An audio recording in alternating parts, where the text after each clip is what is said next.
Bismillahirrahmanirrahim. Alhamdulillahi rabbil alamin. Wa bihi nasta'in wa na'udzu bihi min shururi anfusina wa min sayyiati a'malina. Wa nashhadu an la ilaha illallah wahdahu la syarika lah. Wa nashhadu anna sayyidana Muhammadan abduhu wa rasuluh. Allahumma salli ala sayyidina Muhammadin abdika wa rasulika nabiyil ummi wa ala alihi wa sahbihi wasallim. La ilaha illa anta subhanaka inna kunna minadh zalimin. La ilaha illa anta subhanaka inna kunna minadh zalimin. La ilaha illa anta subhanaka inna kunna minadh zalimin. Ilahana anta maqsuduna wa ridhaka matlubuna. A'tina mahabbataka wa ma'rifataka ya Allah. Alhamdulillah, dan yang dikasihi dan dihormati para pentadbir masjid serta ashabul fadilah, para imam, para bilal, pemimpin-pemimpin masyarakat serta ahli jamaah, muslimin dan muslimat yang dirahmati lagi diberkati Allah. Alhamdulillah, kita mengucapkan syukur kehadirat Allah Subhanahu wa taala, diberinya kita rahmat dan hidayahnya, dapatlah kita sama-sama berbakti kepadanya, saling menghidupkan majlis ilmu, beriktikaf di rumahnya. Jadi mudah-mudahan Allah Subhanahu wa taala menerima kita sebagai hamba-Nya yang mendapat keampunan dan keredaannya. Jadi pada malam ni insya-Allah kita akan sama-sama menyambung sedikit sebanyak perkongsian kita daripada kitab Tuhfatur Raghibin yang membicarakan secara ringkas berkaitan dengan akidah, perkara-perkara yang berkaitan yang akidah, i'tiqad, golongan-golongan atau fahaman-fahaman yang bukan ahli sunnah wal jamaah. Jadi pada malam ni insya-Allah kita buka muka surat 50 betul muka surat 50, i'tiqad kaum mulhid. Situlah. Bismillahirrahmanirrahim. Allahumma salli ala Sayyidina Muhammad wa ala alihi wa sahbihi wa barik wa sallim, amma ba'du. Qala musannifu rahimahullahu ta'ala wa nafa'ana bi'ulumihi fid daraini, amin. I'tiqad ataupun pegangan akidah kaum mulhid. Mulhid ni dia panggil zindik lah. Dia termasuk golongan zindik. Jadi satu golongan yang sesat lagi menyesatkan, dan salah satu golongan mulhid ini adalah apa yang dicatat dalam kitab ni lah. Syahdan adalah kaum yang bersufi-sufi dirinya itu. Mereka itu amat sesat. Tiada patut dinamainya dengan nama sufi. Hanya lebih utama dinamainya dengan kafir atau fasik. Kan? Jadi satu golongan yang dinisbahkan ataupun diberi sebagai golongan yang bukan ahli sufi, bukan atau golongan yang mulhid, yaitu golongan yang bersufi-sufi dirinya. Bersufi-sufi diri, bahasa Arab kata mutasawwif, mana orang yang meniru orang sufi. Dia menirulah, tapi mereka bukan sufi, dia bukan ahli sufi, dia meniru cetak rompak. Dia sufi cetak rompak. Dia bukan ahli sufi, dan mereka tu tak layak dipanggil ahli sufi. Sebab mereka tu hanya lebih layak dipanggil golongan yang kafir atau fasik. Sebab mereka ni, kenapa mereka dipanggil mutasawwifah atau mutasawwif? Sebab mereka ni salah satunya dia pun beramal seolah-olah macam orang sufi, seolah-olah mungkin banyak berzikir, atau mereka pun ada riadah, latihan macam orang sufi, berkhalwat, suluk, ataupun kadang-kadang mereka ni mengambil kata-kata orang-orang sufi. Jadi bila diambil tu, dia menterjemah ataupun dia mengupas kata-kata sebahagian orang sufi mengikut nafsu mereka. Akhirnya mereka jadi kafir atau fasik. Kan? Dia apa saja ilmu ni dia ada 3 peringkat. Sama ada ilmu akademik ke, ilmu agama ke, semua ada 3 peringkat. Dipanggil peringkat permulaan, peringkat pertengahan, dan peringkat paling tinggi. Kan? Mubtadi, mutawasid, dan muntahi. Ilmu matematik pun sama juga. Dia ada permulaan, pertengahan, apa lagi, dan paling tinggi, level tinggi. Ilmu tajwid macam tu juga, ada permulaan, ada pertengahan, ada yang paling tinggi. Tinggi tu dia kena mengajilah qiraah, 10 qiraah ke berbagai-bagai lah. Dia semua semua ilmu macam tu lah. Ilmu geografi pun macam tu. Begitu juga ilmu fiqh. Ada permulaan, ada pertengahan, ada yang tinggi. Ilmu tasawuf pun macam tu juga, ada yang peringkat permulaan dipanggil mubtadi, ada yang mutawasid, yang pertengahan, dan ada yang muntahi. Jadi ada dia punya kategori dia, semua ilmu tu. Jadi ilmu yang peringkat tinggi tak sesuai kitab tersebut, tak sesuai dibaca bagi orang yang baru belajar. Budak tu baru darjah 5 tak, pergi ajar dia. Sekarang tak tahu ajar algebra tak budak-budak darjah 5. Saya dulu darjah tingkatan 2 pening dah algebra. 2AB campur 3AB jadi apa? XYZ, lalas RZ. Kan? Ni pening kepala tak? Belajar itu, belajar ini. Jadi umpamanya begitulah, budak tu tak reti lagi baca Quran, baru-baru nak Iqra 1 tak berapa lancar lagi. Terus kita ajar dia kan, qiraah ni, qiraah tu, dia pening, disesat budak tu. Matematik apa kan, samalah. Kan, ilmu akidah macam tu juga. Jadi dia tak faham lagi apa benda wujud, qidam, baqa. Dia cerita dah bagai-bagai, jadi pening orang. Jadi termasuklah salah satu punca golongan bersupi-supi diri ni, dia belum ada kelayakan untuk menadah atau mengkaji, mempelajari sebahagian kitab-kitab tasawuf yang tinggi-tinggi.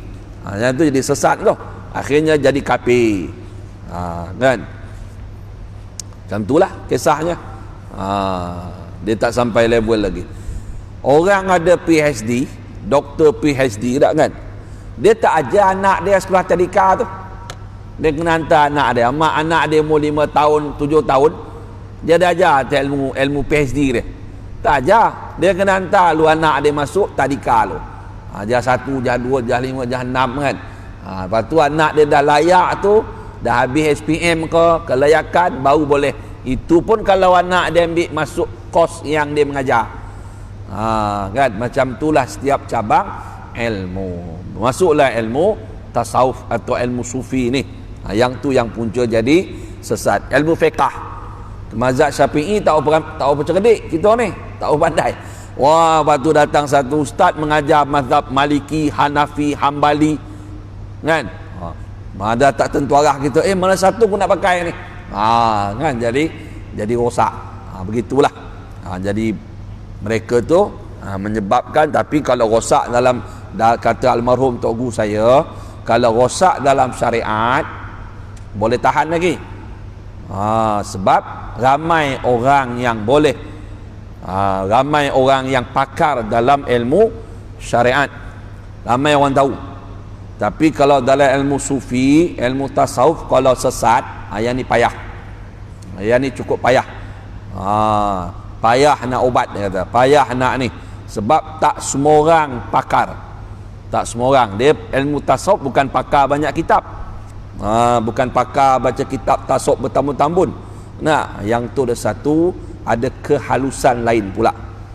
Okey. Jadi kata ulama, mereka itu banyak. Mana golongan yang ahli sufi cetak rompak ni, ada 13 kaum. Mereka tu banyak. Ada, ini zaman dululah. Nah, pertama kaum Murji'ah, kedua kaum Auliyaiyah, ketiga kaum Sihru Akhi, 4 kaum Ibahiyah, 5 kaum Haliyah, 6 kaum Huriyah, 7 kaum Waqi'iyah, 8 kaum Mutajahiliyah, 9 kaum Mutakasiliyah, 10 kaum Ilhamiyah, 11 kaum Hululiyah, 12 kaum Wujudiyah, 13 kaum Mujassimah. Gitu dia kata, ikut kitab ni 13. Setengah i'tiqad kaum yang 13 ini terdiri daripada i'tiqad setengah kaum yang 72 itu.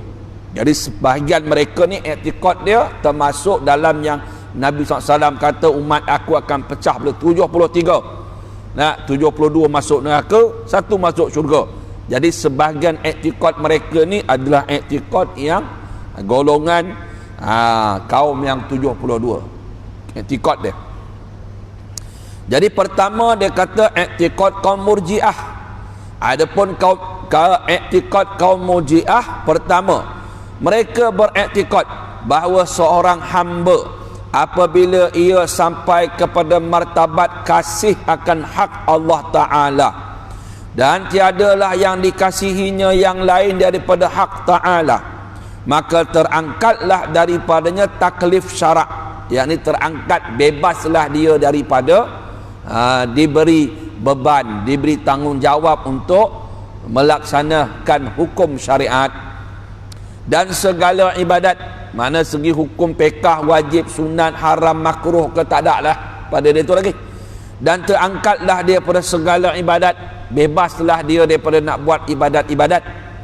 Maka jadilah segala yang haram itu halal padanya. Yang haram tu jadi halal. Boleh minum arak, boleh makan babi, boleh makan rasuah. Agaknya makan rasuah tu Murji'ah kot. Agaknya lah kan. Yang pecah amanah tu kan, kan, yang pecah amanah ni samalah golongan ni, halal belaka, yang haram tu jadi halal. Dan lagi pula kata mereka itu, segala fardu seperti semayang dan puasa dan barang sebagainya, segala yang wajib-wajib lah, semayang, puasa, berzakat, pergi haji ke sebagainya, harus dikerjakan dan harus ditinggalkan. Boleh pilih, nak buat pun boleh, nak tinggal pun boleh. Dan setengah mereka itu tiada menutup auratnya. Maka i'tiqad dan pekerjaan yang demikian itu kufur semata-mata dan sesat. Pasal apa? Sudah sampai ke muncak cinta dengan Allah Ta'ala. Jadi bahasan cinta ni kan dalam ilmu tasawuf. Ilmu fiqh dia tak ada bahas pada tasawuf dah. Ilmu akidah ke dia tak bahas. Yang membahas secara terperinci berkenaan cinta Allah ni dan ilmu tasawuf. Jadi dia kata bila sampai martabat cinta kepada Allah Ta'ala, tak ada lah yang dia cinta melainkan Allah Ta'ala, maka dia tak perlu buat ibadat, tak perlu semayang, dia boleh buat benda yang haram. Pasal dah sampai cinta kepada Allah Subhanahu wa Ta'ala. Kan? Setengah-setengah tu dia bengong sikit bab tasawuf kan. Dia kata apa ni? Ada saya baca dalam di Indonesia lah. Dia buat salah. Ni golongan-golongan ni lah yang sesat ni. Dia kata Sewaktu dia buat benda haram tu, Allah Ta'ala tutup dia punya pangkat wali dia. Oh, mangai. Kan Allah tutup, kan? Jadi Allah nak tutup dia punya pangkat wali dia tu, maka dia buat benda yang haram. Dia berzina, dia kena tangkap pasal berzina lah. Dia kata ketika itu dia kata Tuhan tutup tu, kan, supaya manusia tak tahu dia satu orang wali Allah. Kan, jadi itu satu pendustaan dalam ilmu tasawuf. Ini semua golongan yang masuk jin. Tok Guru saya kata ni masuk jin ni orang yang mengosakkan sufi ni. Kok Tok Guru saya cakap, kan, pertama tarekat yang terikat. Yang kedua puak batiniah. Puak batiniah puak macam ni lah. Golongan ni macam ni. Tarekat yang terikat ni dia tak beramal dengan syariat lah. Sembang bak tarekat kemas lagi. Rokok lepas sebatang hisap. Nak kan? Lepas batang dia kata zauk betul zikir malam ni macam-macam lah dia punya ayat dia tu kan. Itu tarekat yang terikat. Tok Guru saya cakap. Pasal nak beramal tarik mesti syariatnya kuat. Kan? Bila mantap syariat, maka barulah amalan dia menuju kepada tarik. Gitu. Jadi golongan ni sesat, bukan sesat je, jadi kafur. Sebab apa? Sebab dia sudah menghalalkan apa yang Allah Ta'ala haramkan. Dua, dan setengah mereka itu beriktikad bahawa seorang hamba apabila sampai kepada martabat kesudah-sudahan kasih, ini cinta akan Allah Ta'ala, maka gugurlah daripadanya segala ibadat yang zahir. Ibadat zahir, baca Quran ke, kan, sembahyang ke, bersedekah ke, asalkan ibadat yang zahir lah, dah tak perlulah dibuat. Dan ibadatnya itu adalah tafakur juga. Tafakur, merenung kebesaran Tuhan saja. Dia merenung kebesaran Tuhan saja, tawajuh je lah. Maka i'tiqadnya demikian itu kufur. Kenapa kufur? Sebab dia kata dah gugur, tak wajib semayang. Kalau kita baca sejarah wali-wali Allah yang sufi hebat-hebat, semuanya banyak semayang. Kan? Semua banyak semayang. Dia kata tak semayang lah. Kan, ini semuanya kesesatan. Saya ada satu dulu sahabat lah, dia rajin dengan kuliah dia, tapi dah meninggal lah pun. Dia mengadu masalah kakak ipar dia. Kakak ipar dia tu tak semayang. Puas pujuk. Dia kata, tapi anak kakak ipar dia dia dengan suami isteri lah, tak semayang, dia kelang kabut sikit lah, hidup cara tak macam ni lah. Tapi anak-anak dia suruh semayang, semayang. Dia kata dia dah sampai satu peringkat semayang dia cara lain. Dia dah sampai, tapi berzikir parah. Dia ada wirid, dia zikir dah, kan, tapi tak semayang. Dia semayang dia dah sampai tu peringkat, dia cara semayang yang lain pula.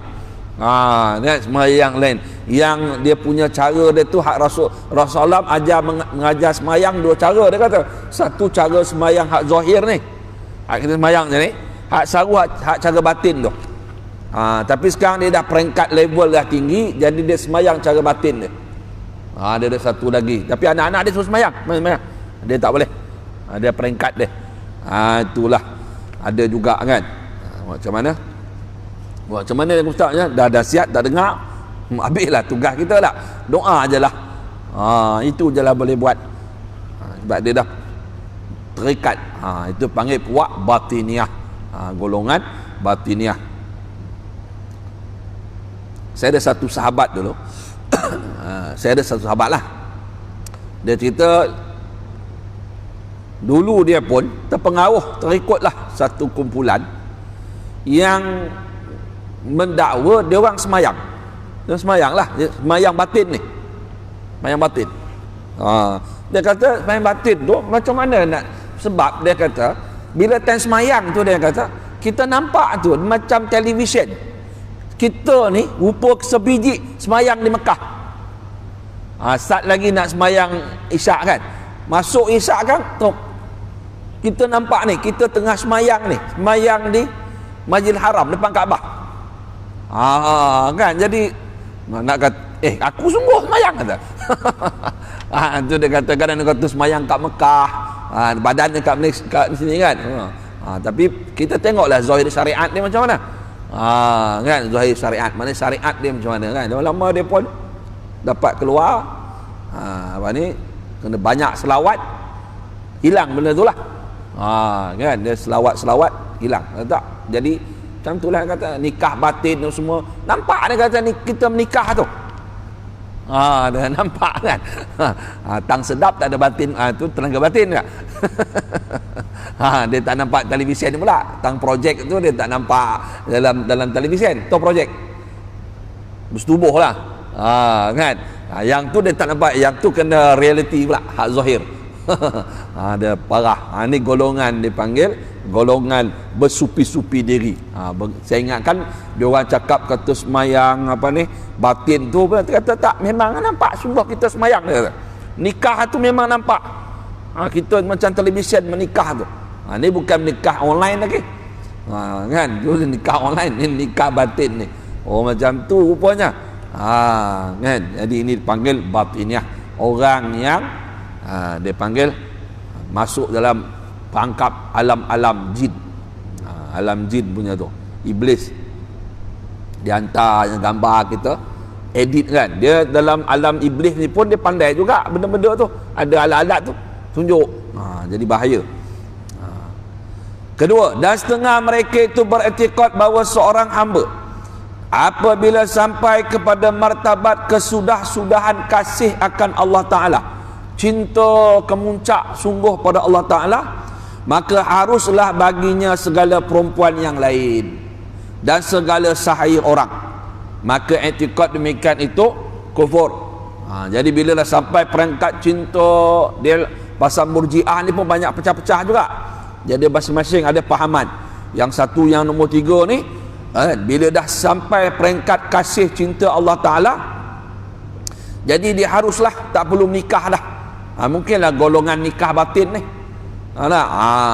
Dan segala sahaya orang. Dulu kan ada sahaya perempuan. Sahaya perempuan, kalau kita ada sahaya perempuan. Perempuan yang jadi sahaya kita tu tak ada suami. Dalam mazhab Syafi'i dia pula Islam. Jadi boleh tuan hamba tu bersama dengan perempuan tadi. Boleh bersama, tak perlu nikah. Kerana dibenarkan dalam syariat. Dan kalau dia perempuan tu mengandung hasil daripada benih tuan, tapi syaratnya perempuan tu tak ada suami. Ada suami tak boleh lah. Lepas tu kalau dalam mazhab Syafi'i mesti dia Islam. Boleh bersama. Bila bersama dapat anak. Anak tu merdeka, ibu masih hamba, dia panggil ummu walad. Ibu kepada anak tuan dia. Kan, mak tu hamba ni kita boleh jual. Kita ada hamba, tengok kita boleh jual lah. Jual kat Haji Rosli contoh. Berapa dirham, kata macam tu kan, sebab hak kita. Tapi dalam Islam dia hamba ni pun ada dia punya adab-adab dia lah. Kalau kita ada hamba tak boleh pukul, adalah dia punya peraturan dia. Bukan hamba macam orang kafir buat kepada hamba tu, dia katok sampai mati tu, tak boleh, haram. Tapi kalau perempuan tu dah melahirkan anak tuan, jadi perempuan tu tak boleh dijual lah. Pasal dia ada anak daripada tuan dia. Jadi tak boleh dijual. Tapi kalau tuan dia bermurah hati, nak merdeka boleh, aku merdekakan kau. Lepas tu nikah lah. Kalau merdeka, dia kena nikah. Merdeka, tak nikah tak boleh. Dia kena nikah lah. Kalau tak nikah, tak boleh pakai. Dia dah jadi perempuan yang merdeka. Dia bukan hamba lagi. Begitu. Cuma sebab tu ada ibadat. Dalam agama Islam ni ada ibadat memerdekakan hamba. Suatu orang dia bersetubuh dengan isterinya di siang hari waktu Ramadan. Jadi apa dia kena tebus kesalahan dia? Salah satunya dia kena merdekakan satu hamba yang beriman. Kalau tak boleh, dia puasa 2 bulan berturut-turut. Tak boleh, boleh bagilah 60 orang fakir miskin, satu orang secupak makanan. Maknanya dalam Islam ada ibadat, wajib pula kena merdekakan hamba kan, macam bersumpah ke apa, adalah susunan-susunan tu. Maknanya dalam Islam ni digalakkan, kalau kita merdekakan satu orang hamba, maka kita ditebus daripada azab neraka. Jadi bagailah galakan untuk memerdekakan hamba. Okeylah, tapi kalau dalam cerita sejarah, Abraham Lincoln lah yang banyak jasa merdekakan hamba. Dia tenggelamlah Rasulullah punya perjuangan, Sayyidina Abu Bakar kan, dia tenggelam. Sedangkan orang salam lah yang banyak, dan sahabat-sahabat Nabi banyak memerdekakan hamba. Ditenggelam. 4. Dan setengah mereka itu beriktikad bahawa harta dunia itu sekaliannya mubah. Mana sekalian semua harta benda atas dunia ni mubah, yakni harus dibenarkan bagi anak Adam. Anak Adam ni kita lah manusia, kerana Nabi Allah Adam itu bapa segala manusia dan Siti Hawa itu ibu mereka. Maka segala harta itu adalah milik bagi keduanya. Maka ia jadi bersyarikat, yakni berkongsi antara segala anak cucu Adam dan Hawa. Maka sekalian iktikad itu kufur lagi sesat. Jangan kesat lagi masuk kedai kan, ambil je barang, tak payah beli. Pasal apa? Ini tok nenek aku punya dulu. Terpengang-pengang tokai kedai. Kan? Pergi rumah ambil barang apa? Ni tok nenek kita punya dulu. Dia punya etikad dia boleh. Tak? Jadi ini sesat, kerana sudah menghalalkan mengambil barang orang secara batil, secara kekerasan, penipuan, khianat dan sebagainya. Ini sesatlah, kufur. Itu sebagian i'tiqad Murji'ah. Semuanya mencerita tentang cinta kasih kepada Allah, maka orang tu tak perlu lagi mengamalkan segala syariat, yang haram jadi halal.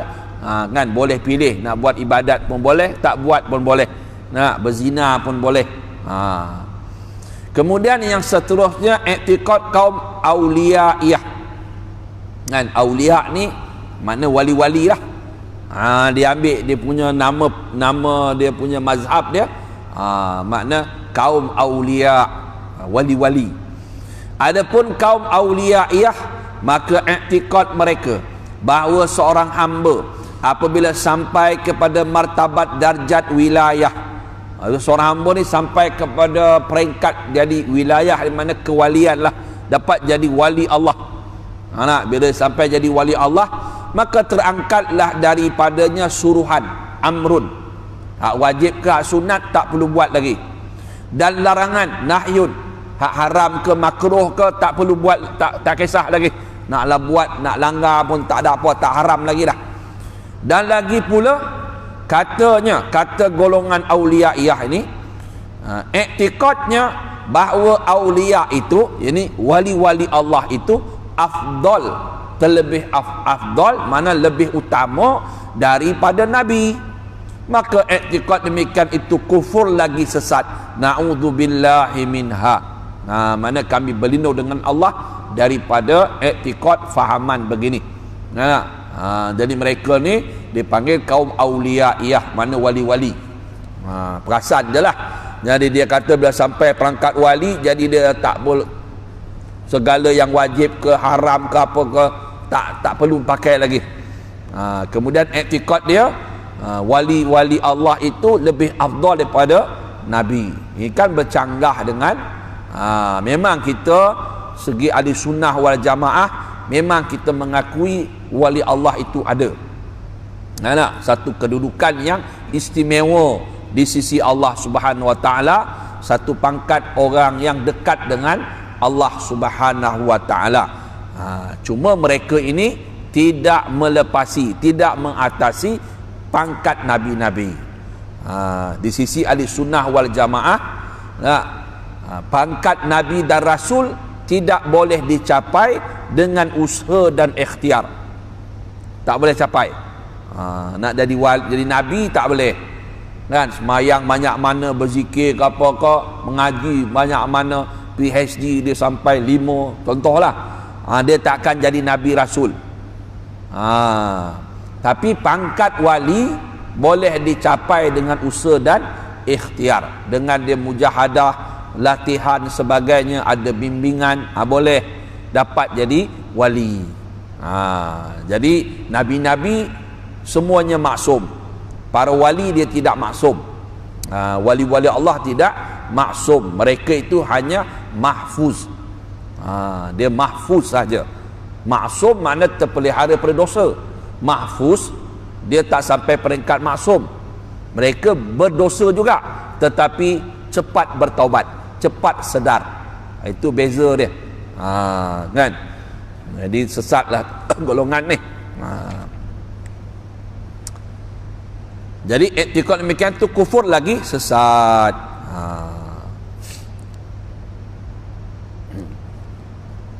Sayyidina Abu Bakar lah yang paling wali Allah yang paling besar. Sayyidina Abu Bakar lah. Sayyidina Abu Bakar As-Siddiq. Dia lah wali Allah yang paling agung. Kemudian adalah lepas tu Sayyidina Umar, Sayyidina Osman, Sayyidina Ali. Kemudian adalah zaman-zaman seterusnya sampai dia kalau tak ada wali Allah, dunia ni kiamat. Kan, kiamatlah dunia ni. Itulah wali Allah.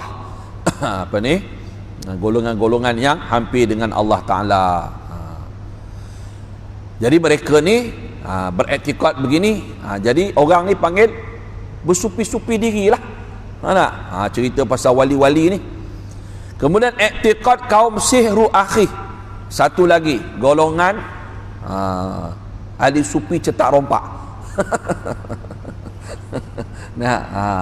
Ahli supi cetak original, cetak rompak punya. Sihru akhi.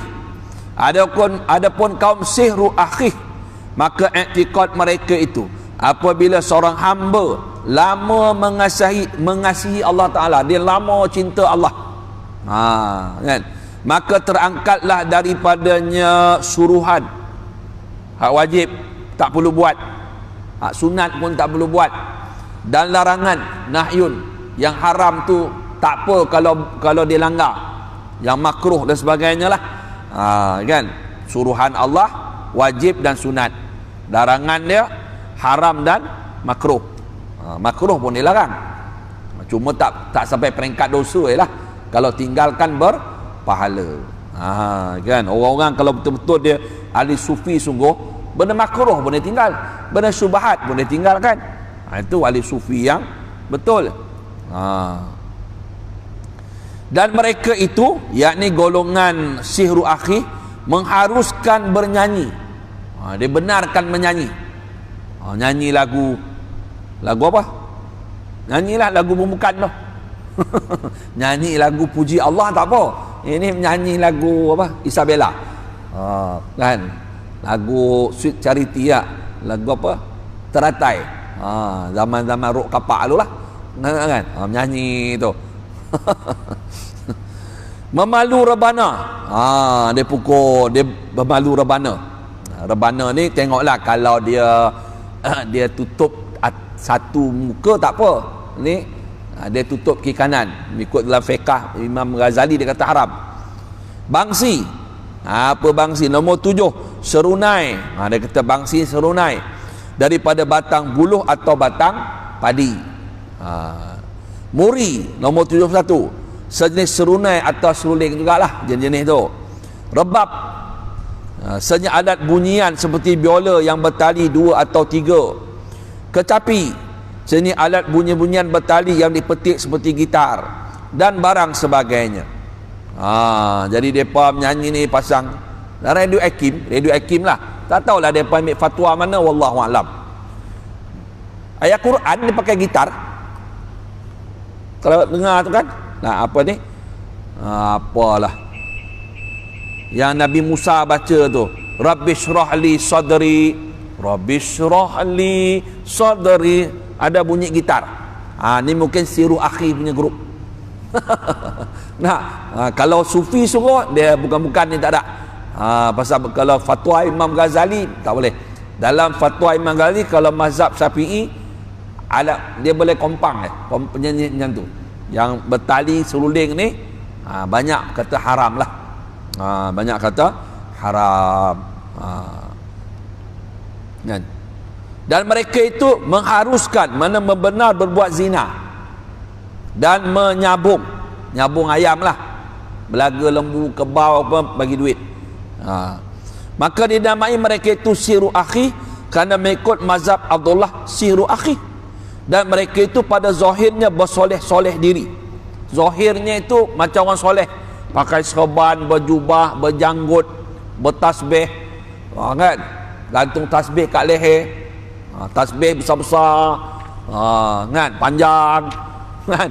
Nampak mata macam kuyu, macam fana lah. Orang sufi kan dia fana-fana sikit kononnya.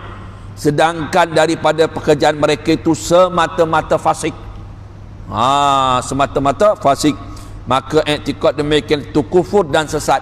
Nauzubillahi minha. Kerana kami berlindung dengan Allah daripada perkara tersebut. Nak azan tu kan? Nak azan lah. Boleh je. Ke tak payah? Teruskan. Azan. Tak azan, teruskan. Okey. Sebab tu kalau tuan-tuan tengok dalam YouTube kan, cari Sufi in India ke Pakistan ke, tu banyak tu, bukan tu. Jenis ni puja kubur. Kan dia ni puja kubur, letak api kat kubur. Tapi dia orang berzikir lah cara-cara. Hindu pun datang di India lah. Pasal tak jadi orang sangka itulah Sufi yang sebenar. Yang sebenarnya padahal dia orang tu pemuja kubur. Kan kalau Sufi yang sebenar, dia bukan buat benda tu sebab benda tu haram dalam syariat. Dia haram dalam syariat. Kan kalau Sufi yang sebenar tak buat benda itu, dia sesat habis orang. Nanti dia pun boleh nama tarekat Qadiriyah lah, Chisti lah, Naqsyabandi lah. Padahalnya syekh dia kan ya dulu asal tak macam tu. Berjuang dah terpengaruh masuk dalam. Kadang-kadang bila beramal-beramal cara Sufi ni pula, dia rajin mimpi. Dia pakai mimpi. Sikit mimpi. Lepas tu ada pula dia kata kasyaf. Dia ada mukasyafah. Kasyaf. Tak kasyaf tu daripada jin ke, daripada iblis ke, wallahu a'lam bisawab. Jadi kalau benda yang bertentangan dengan syariat, dia kena tolak, jangan pakai. Dia jangan pakai sebab mimpi. Walaupun mimpi itu tapi mimpi bukan satu dalil dalam syariat. Dia tak boleh pakai juga. Jadi bahaya. Mimpi Rasulullah ke apa ke, wallahu a'lam. Tapi betul-betul dengan syariat tak boleh pakai. Kan? Ini banyak berlaku dalam setengah-setengah golongan yang beramal dengan sesuatu. Tetapi bila mereka itu dah dapat sesuatu ujian-ujian tersebut, dia rosak. Benda tu dalam kitab Tazkiratul Awliya. Tazkiratul Awliya, zaman satu zaman lah, sama ada Ibrahim Adham ataupun satu orang syekh lah. Dia tengok anak murid ini lama tak datang. Lama tak datang dia punya majlis. Majlis zikir ke, majlis tazkirah ke, tak datang. Dia tanya mana pergi murid ni. Kata murid lain, dia kata anak murid seorang ni dia kata dia dah tak perlu datang jumpa tok guru. Sebab dia setiap malam malaikat Jibril datang, malaikat datang bawa burak setiap malam. Lepas tu dia akan naik arash, bawa pergi naik arash. Kan? Jadi tok guru ni pun satu masa dia pergi ziarah anak murid dia. Anak murid dia pun belagak jadi tok wali lah. Kan? Jadi dia pun cerita, tanya guru ni, betul ke kau setiap malam malaikat datang bawa pergi naik langit, aras, tawaf di aras sebagainya? Dia kata betul. Jadi tok guru dia kata, okey, kalau malam ni dia datang, kau baca ni, kau cakap kau setan. Kan, kau setan. Okeylah, malam tu datang. Datanglah burak, naik, dia pun naik, dia pun bawa lah pergi ke arash. Dia pun rasa kagum lah. Lepas tu dia teringat pesan tok guru dia, dia pun nak cuba. Dia cuba apa yang Tok Guru dia cakap, tiba-tiba dia tersedar, rupanya dia berada di tempat buangan sampah. Dia tengah duduk di atas bangkai unta ke apa. Kan, makna itu semua alam macam alam bunian lah. Kan, alam bunian kan. Lalah sekali jadi orang minyak. Agak macam tu kan, masuk alam bunian, macam tu lah jadi orang minyak. Jadi benda tu dia satu kesalahan dia, bila dia tak patuh kepada nasihat guru dia ke apa ke, dia sesat dalam tu. Yang jadi bahaya. Kan. Minum air sikit.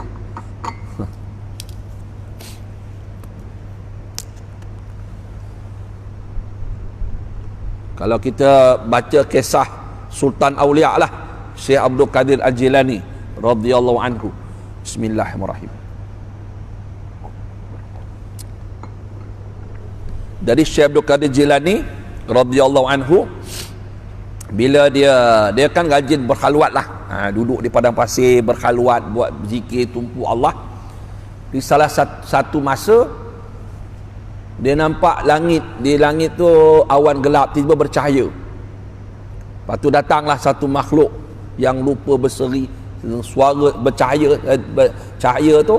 Jadi cahaya tu kata, wahai Abdul Qadir, sekarang ni kau dah sampai satu peringkat makam yang tinggi. Lebih kurang nak cerita tu. Jadi sekarang ni kau dah sampai makam, aku halalkan yang haram untuk kau. Akulah Tuhan kau, kata suara tu lah. Jadi kata Syekh Abdul Qadir ni, kau ni iblis. Kau ni iblis, kau bukan Tuhan. Dia kata, macam mana kau kata aku bukan Tuhan, aku iblis? Sebab Allah Ta'ala dah tetapkan dalam syariatnya, syariat Nabi Muhammad SAW, arak tu haram, zina tu haram, tiba-tiba kau nak halalkan pula. Kan.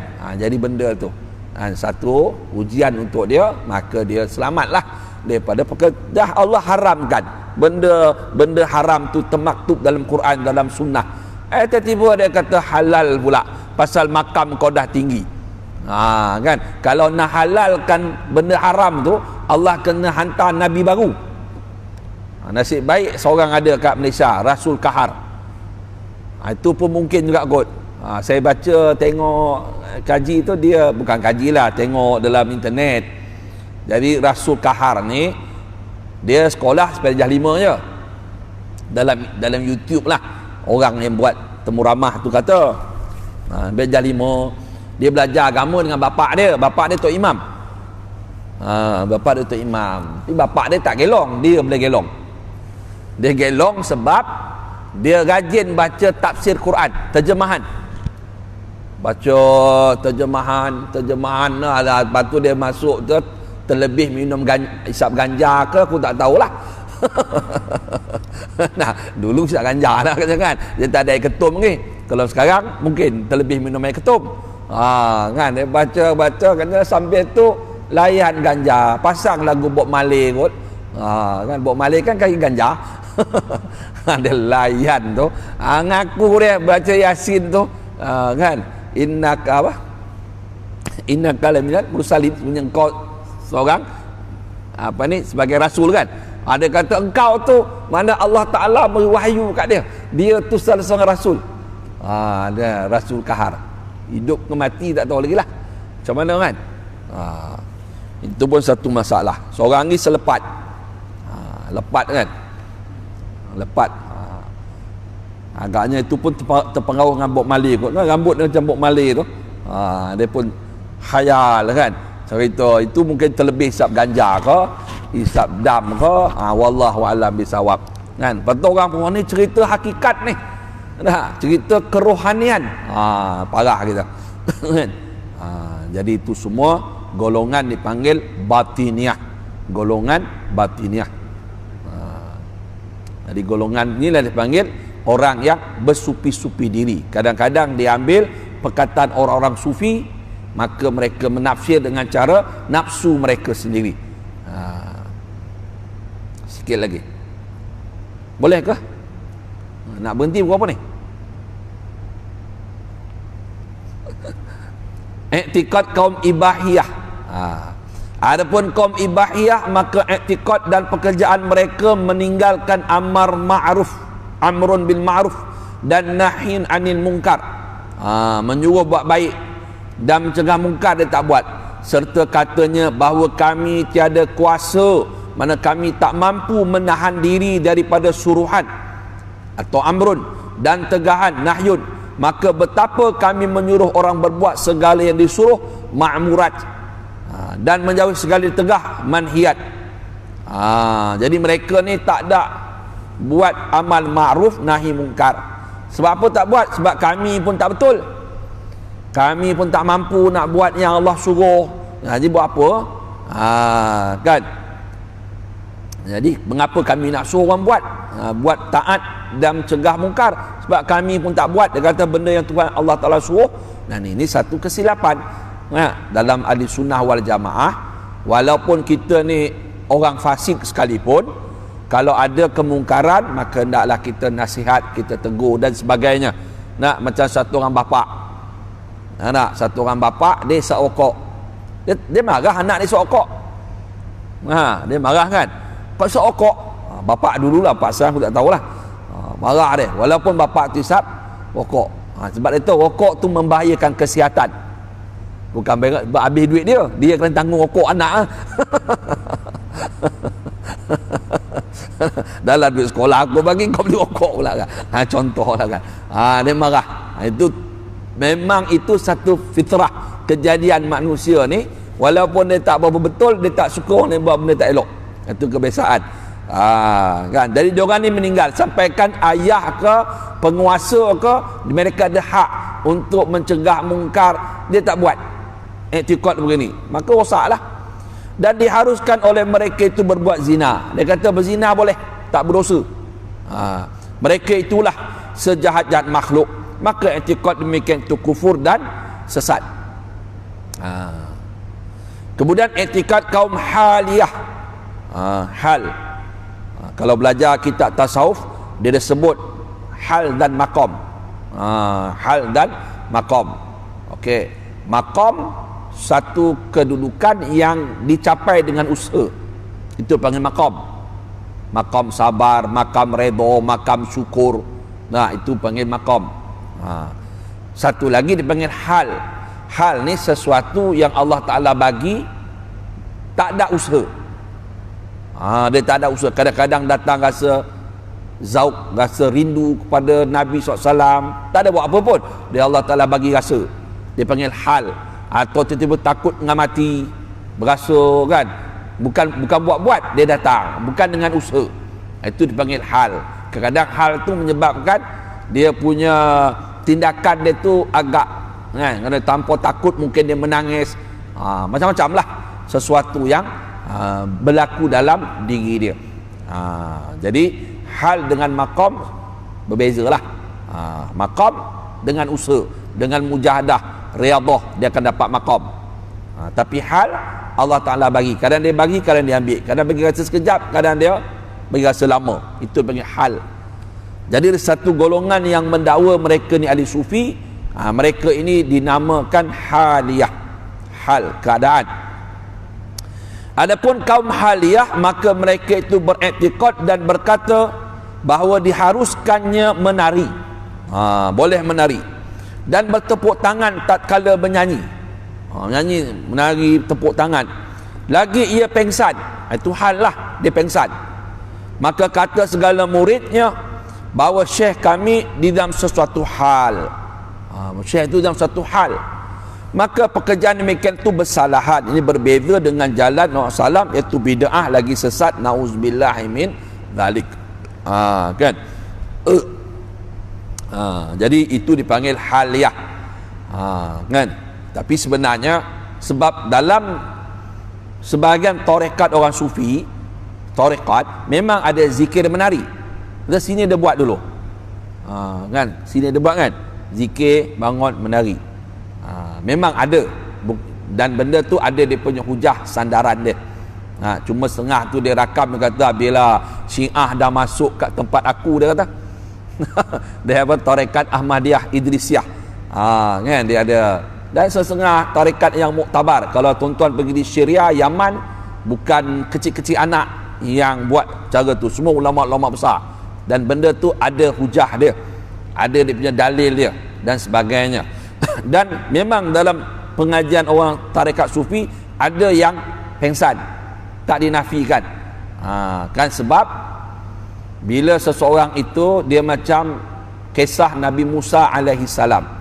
Nabi Musa alaihi salam bila dia nak tengok Allah Taala kata, kalau kau tengok bukit tu, kalau bukit tu ni kau boleh tengok dia hancur, mafhum ayat Quran lah. Jadi Nabi Musa, Allah tajalikan keagungannya pada bukit tu hancur, maka Nabi Musa pun pengsan. Dia pengsan. Begitulah seseorang, dia kata dalam kitab tasawuf, kata guru kami, bila Allah Ta'ala mentajalikan, menzahirkan keagungannya ke dalam hati-hati seorang hambanya, ada yang tidak ada ketahanan jasad, maka mereka akan pengsan. Tapi pengsan itu, ini mesti ada syekh yang mursyid, yang kamil, dia tahu ni pengsan masuk jin ke, pengsan masuk air ketum ke, atau pengsan kerana Allah Ta'ala membuka rahsia dia ke dalam, mencampakkan sesuatu ke dalam hati murid tu. Dia mesti syekh lah, tak ada syekh dia jadi sesat nanti. Kan? Jadi golongan haliah ni macam tu juga. Sebab tu dia kata bersufi-sufi diri. Sebab benda ni memang ada dalam sebahagian ahli-ahli sufi. Kan? Bukan tak ada, memang ada. Dulu saya tengok tuan-tuan ada kitab Hidayatus Salikin. Hidayatus Salikin kan, ada mengaji sekejap lah, lepas tu ada masalah-masalah apa tak mengaji. Dalam kitab tu nanti ada perbahasan di ujung-ujung dalam adab zikir, dia ada bahas sikit benda ni lah secara ringkas. Kan, dia panggil Zauqiyah Wijdan, adalah sesuatu yang begitu. Kan. Okey. Jadi sebabkan mereka ini bersupi-supi diri, jadi mereka ni bila pengsan tu macam-macam lah, nanti dia keluar fatwa bukan-bukan. Dia keluar. Kalau tuan-tuan rajin semak kan, ada kisah dulu di Indonesia, masa tu Indonesia tak ada kan, masa tu Indonesia belum ada, tapi Pulau Sumatera ada lah. Dia ada kisah satu syekh tarekat Naqsyabandiyah, nama dia Syekh Abdul Wahab Rokan Besilam atau Babu Salam. Jadi dia berkhalwat lah, masa tu perang dengan Belanda, dia khalwat kan, jadi dia pengsan. Jadi Belanda nampak dia pergi perang, dia pergi perang tu, Belanda tangkap gambar, tapi orang kata dia kata Tok Syekh kami duk berkhalwat dalam bilik dia, tapi dia pengsan. Itu dia panggil satu karomah lah. Jadi sebab tu saya kata tadi, ada ilmu tasawuf ni untuk basic, pertengahan dan yang tinggi. Jadi kadang-kadang orang macam ni dia tak sesuai untuk ambil ilmu yang tinggi tu, dia terus ambil itu yang dia sesat tu.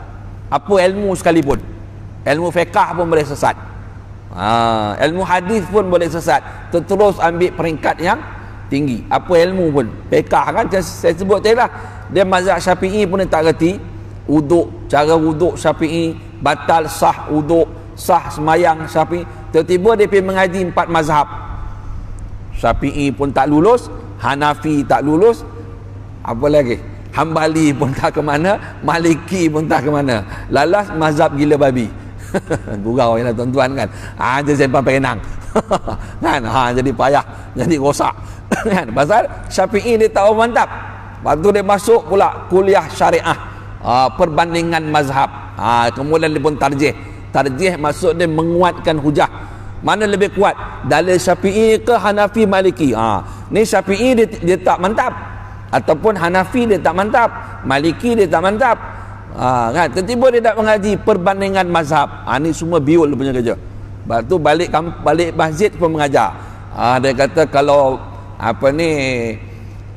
ketika berpuasa, korek hidung tak batal puasa, korek telinga tak batal puasa, dah kita pening, hak kita mengaji lah kitab fiqh Syafi'i, batal puasa. Dia balik mengajar kat, ada satu tempat lah di satu masjid, dia panggil satu pensyarah universiti datang tentang buat puasa lah. Pensyarah tu kata korek hidung tak batal puasa, korek telinga tak batal puasa. Tak kejut orang situ. Tak? Pasal apa? Pasal memanglah dia pensyarah, tapi dia tak tahqiq dalam mazhab Syafi'i. Tiba-tiba mengaji perbandingan mazhab. Bila perbandingan mazhab, tentulah dia akan nak menguatkan hujah mana mazhab-mazhab yang tu, itu memang standard. Tak? Jadi kacau. Itu kata bab fiqah pun boleh cari apatah benda ilmu tasawuf pun boleh rosak juga. Kemudian iktikad huriyah, yang tu kita berhenti dululah. Sebab modal sepuluh Nabi lah. Modal lagu Nabi kan. Kita sambung 2 minggu lagi lah, kalau kontrak saya tak ditamatkan. Dia bergantung juga kan. Kok tukar kerajaan pula kan, tukar pula kontrak. Gurau je lah kan. Malaysia ni pun jadi Thailand dah. Thailand kan. Jadi Thailand lah. Ya pilih janji kita minta yang baik-baik sajalah kan. Negara kita selamat, apa semua mudah-mudahan lah Allah Ta'ala terima kita. Kan. Jangan marah tu Haji, gurau aja kan. Jadi kita minta yang baik-baik kan. Bila kita baik, maka Allah Ta'ala akan bagilah kebaikan-kebaikan rahmat. Itu saja. Jadi takat itulah boleh kongsi. Saya mohon maaf kalau salah dan silap dalam perkongsian kita.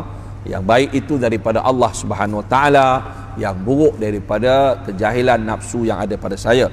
InsyaAllah nanti kita akan jumpa, kita akan bagi sedikit kita akan berkongsi lagi. Jadi kadang cerita-cerita apa ni, Allahumma salli ala Muhammad. Kalau kita baca dalam kitab Fadail itu, ada kitab Fadailat Amal tu kan. Fil amal tu nanti kalau tuan-tuan baca kisah-kisah bagaimana semayang orang yang hampir dengan Allah, ada orang pun dia pengsan-pengsan juga. Jadi benda tu memang ada, dia panggil hal. Kan kalau Fadilat Amal saya baca dalam kisah orang soleh, sebab dia pun ada pengsan juga. Adakah mereka ni haliah? Tak. Sebab itu masih lagi dalam ruang lingkup ahli sunnah wal jamaah. Kalau takkan Maulana Zakaria nak tulis cerita yang bukan-bukan. Sebab dia ulama ahli sunnah wal jamaah. Dia Maulana Zakaria ni dia buat Naqsyabandi tak silapnya, Naqsyabandiyah kan. Sana kalau di benua India, Deobandi, kalau aliran Deobandi, biasanya dia orang Chisti, Qadiriyah, Naqsyabandiyah, Sohrawardiyah, benda lah. Dia banyak yah-yah belakang dia. Kan. Jadi mereka pun beramal dengan ilmu tasawuf, ilmu tarekah, tapi tak jadi gelong, sebab mereka ada kefahaman yang mantap tentang syariat, tentang akidah. Kan, dan mereka pun ada guru-guru yang mursyid. Jadi mereka tak jadi rosak. Yang jadi rosak ni bila tak mantap segi akidahnya, ke ilmu zahiriah tak cukup, ilmu halal haram, kemudian guru pula 4x4 punya guru kan, by 4 4x4, jadi susah lah kan. Jadi itu yang jadi dia panggil golongan batiniah. Jadi saya rasa sekadar tu yang boleh kita kongsi. Mudah-mudahan Allah Ta'ala memberi kita percikan-percikan kefahaman-kefahaman yang bersesuaian dengan ahli sunnah wal jamaah. Jadi saya mohon maaf kalau dalam penyampaian saya ada terkasar bahasa, tersentuh mana pihak dan pribadi. Yang baik itu daripada Allah Subhanahu Wa Ta'ala, yang buruk daripada nafsu saya sendiri. Dan sedikit sebanyak apa yang kita kongsi ala qadar, moga-moga ada manfaat, ada kebaikan-kebaikan yang dapat kita kongsikan bersama, semata-mata dengan limpah kurnia Allah Subhanahu Wa Ta'ala, dengan barakah junjungan besar kita Nabi Muhammad sallallahu alaihi wasallam, dengan keberkatan para sahabat radhiyallahu anhum ajmain, keberkatan para aulia Allah qaddasallahu sirrahum, dan dengan keberkatan para ulama yang berkhidmat dengan agama secara ikhlas dan jujur. Lebih-lebih lagi dengan keberkatan yang saya kasihi, sanjungi almarhum tuan guru saya, tok-tok guru, guru-guru yang mendidik saya, dan sekalian doa-doa ibu dan bapa kita semua, dan juga dengan keberkatan sekalian muslimin dan muslimat, mukminin dan mukminat. Syai'unillahi lahu walahumul Fatihah. A'udzubillahi minasyaitonirrajim. Bismillahirrahmanirrahim. Alhamdulillahirabbil alamin, arrahmanirrahim, maliki yaumiddin. Iyyaka na'budu wa iyyaka nasta'in. Ihdinas siratal mustaqim. Shiratal ladzina an'amta 'alaihim ghairil maghdubi 'alaihim waladdallin. Amin. Bismillahirrahmanirrahim. Alhamdulillahirabbil alamin. Wassalatu wassalamu ala asyrafil anbiya'i wal mursalin sayyidina wa habibina wa syafi'ina wa maulana Muhammad fil awwalin wal akhirin wa ala alihi washabihi ajma'in. La ilaha illa anta subhanaka inna kunna minaz zalimin. Allahumma ighfir lana wa li abaina wa li ummahatina wa li masyaikhina wa li asatizatina wa li muallimina wa li ulama'ina wa li jami'il muslimin wal muslimat mu'minin wal mu'minat bi rahmatika ya arhamar rahimin. Allahumma anfa'na bima 'allamtana. Allahumma inna na'udzubika min 'ilmin la yanfa' wa du'ain la yusma' wa 'amalin la yufa'. Allahumma inna nas'aluka min khairi ma sa'alaka minhu nabiyyuka Muhammad sallallahu alaihi wasallam wa na'udzubika min syarri ma sta'adaka minhu nabiyyuka Muhammad sallallahu alaihi wasallam wa antal musta'an wa 'alaikal balagh wa la haula wa la quwwata illa billahil aliyyil azim walhamdulillahi rabbil alamin. Subhanallah bihamdi subhanakallah.